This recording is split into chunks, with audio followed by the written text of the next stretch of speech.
check it out. Yeah, wow, that it sounds so nice. Hip hop, you the love of my life. I'm about to take you to the top. Wow, hip hop, to the top, to the top. Peace, I'm Rich Medina. I am Ken Sen Hip Hop, and this is my life in 5. The Cold Crush Brothers, Fresh, Wild, Fly, and Bold. That record came out, I was in high school. I want to say it came out in '86. I could be off, but that record just represented the disposition of the culture at the time in such a strong way, you know. And the Cold Crush Brothers were, you know, everybody's idol, anybody that was part and parcel of the culture. And when I say that, I mean growing up in the 70s and the 80s, not really like romantically looking at hip hop as rap music. I mean the culture as a whole. You know, the Cold Crush Brothers represented a chamber of the culture that really laid the pathway for what we know as MCing today.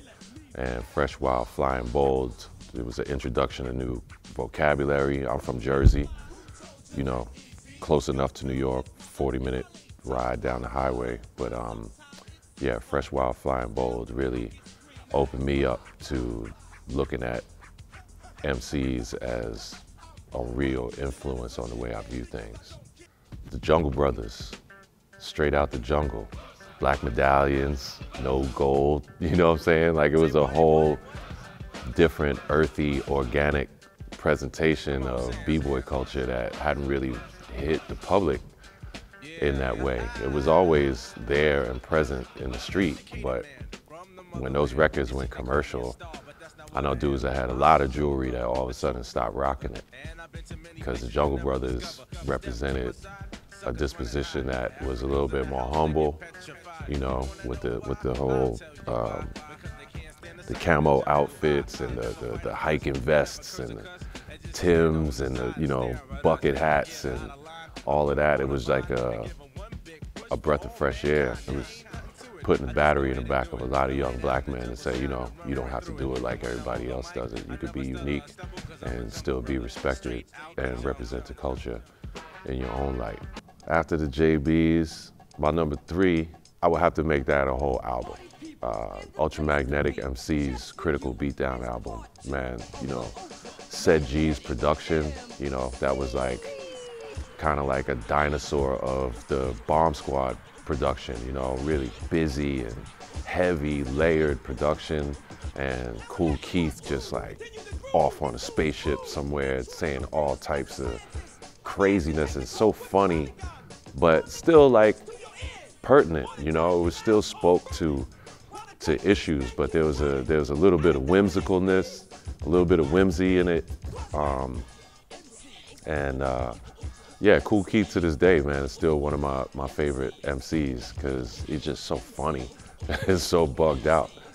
Big Daddy Kane set it off. It changed the whole dynamic of presentation for MCing because for the first time you watching the lead rapper dancing with his dancers. And, you know, it was Kane, he was a ladies' man. He always had the flat top, you know, 3 parts. He had the parts in his eyebrow. You know, everybody was like, ew, yo, he got that off, you know what I mean? So he already had this real unique look, and, you know, as a kid, it's only so many guys we gravitated to, right? We gravitate to the hustlers, to the athletes, and to the b-boys. And, you know, and the dudes that got all the girls. And Kane represented kind of that whole, all of those dynamics in one box, you know. And the tempo of the record, you know, rhyming that complicated over such an up-tempo track. I think that track is like 110, 115 beats per minute, which is almost like house music tempo, you know.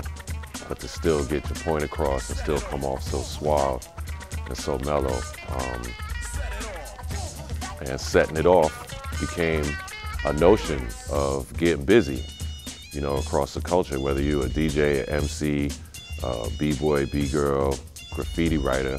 If you're setting it off, it means your game is popping off. Tribe Called Quest, Footprints, that whole introduction of jazz loops and long-running 8 to 16-bar jazz loops that were filtered and layered with these other components from other songs that were either in the same key or filtered into the same key to create these really lush beds.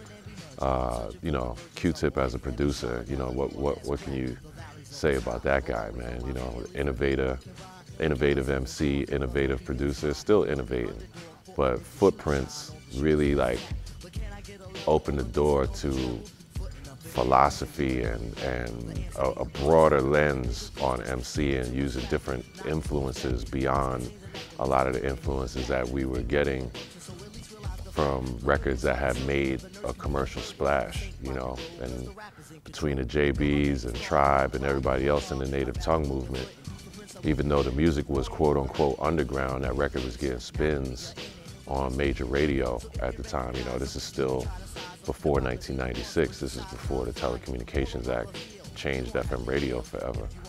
And man, we used to cane that record. I'm Rich Medina, and that is my life in 5. Check it out, yo, wow, that it sounds so nice. Hip hop, you the love